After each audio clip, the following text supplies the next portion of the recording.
Hai, perkenalkan nama saya Farhan Hafiuddin. Saya dari jurusan Pendidikan Pancasila dan Kewarganegaraan dengan NIM 054491934. Pada mata kuliah kali ini, pengembangan bahan ajar, saya akan membuat sebuah video materi dengan judul Ragam Bahan Ajar Cetak. Sasaran materi ini untuk mahasiswa yang sedang menempuh program pendidikan. Saya berharap kompetensi yang akan dicapai setelah melihat video ini, mahasiswa dapat mengetahui ragam bahan ajar cetak dan dapat mengimplementasikannya suatu saat. Ragam bahan ajar cetak. Bahan ajar cetak sebagai sumber belajar memiliki ragam yang sangat bervariasi. Ragam bahan ajar cetak yang akan dibahas di kesempatan kali ini meliputi yang pertama handout, yang kedua folder, yang ketiga buku teks atau textbook, dan yang keempat adalah bahan ajar mandiri atau modul. Yang pertama handout. Handout pada dasarnya adalah artikel atau lembaran yang berisi informasi dan pengetahuan yang akan dibahas dalam sebuah kegiatan pembelajaran. Handout pada umumnya berisi informasi dan pengetahuan yang terkait dengan isi atau materi yang perlu dipelajari oleh peserta didik. Handout merupakan ragam bahan ajar cetak yang kerap digunakan untuk mendukung aktivitas presentasi. Pendidik atau pembicara dalam sesi presentasi biasanya memberikan handout berupa bahan bacaan pendukung kepada peserta sebelum memulai aktivitas presentasi. Handout dapat berupa artikel utuh, clipping koran, fotokopi artikel, sampai kepada hasil cetak bahan presentasi berupa PowerPoint. Yang kedua folder. Folder hampir serupa dengan selebaran yang dikenal dengan istilah flyer.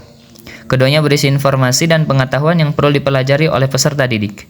Hal yang membedakan antara folder dan flyer adalah jumlah informasi yang terdapat di dalamnya. Folder berisi lebih banyak informasi daripada flyer. Selain dari informasi yang terdapat di dalamnya, bentuk folder juga berbeda dengan flyer. Folder berbentuk halaman-halaman terlipat yang berisi informasi dan pengetahuan yang telah dirancang sebelumnya. 3. Buku teks. Buku teks merupakan ragam bahan ajar cetak yang banyak digunakan dalam aktivitas pembelajaran. Ragam bahan ajar cetak ini berisi informasi dan pengetahuan yang lengkap yang dapat dipelajari oleh pembaca.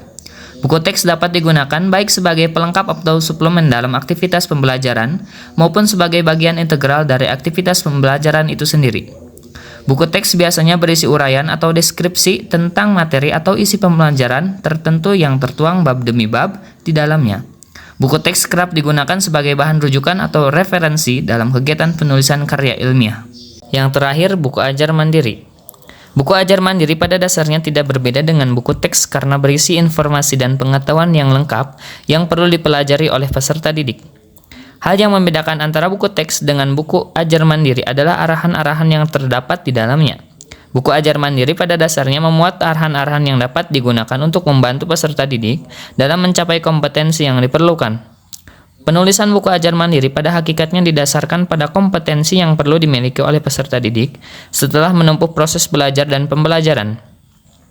Hal ini dikenal juga dengan istilah competence-based learning atau belajar berbasis kompetensi.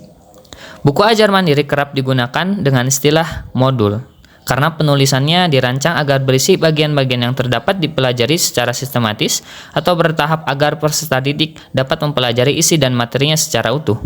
Penulisan buku ajar mandiri biasanya didasarkan pada konsep dan teori mastery learning. Konsep ini menuntut peserta didik untuk belajar secara bertahap dalam mencapai kemampuan atau kompetensi yang bersifat utuh. Cukup sekian dari saya Farhan Hafiuddin tutup dengan pantun. Cai Sidi alun-alun. Terima kasih, hatur nuhun.